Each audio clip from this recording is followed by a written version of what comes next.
How to create YouTube thumbnail in CapCut. Hi guys, in this video I'm going to show you step by step that how you can create a YouTube thumbnail in CapCut. So let's dive in. First, you have to open your CapCut app and then you have to click new project.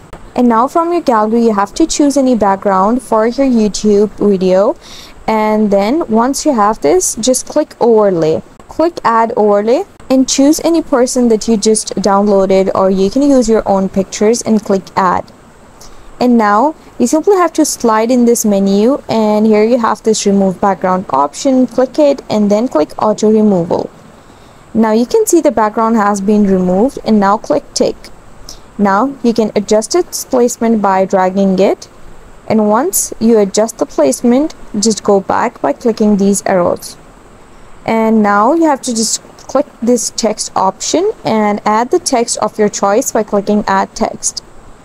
I'm going to add thumbnails over here, and then just click on the screen. And once you click the screen, you can just adjust the thumbnails text option over here and then click this tick, and now export it by clicking this arrow. And that's how you create YouTube thumbnails on CapCut.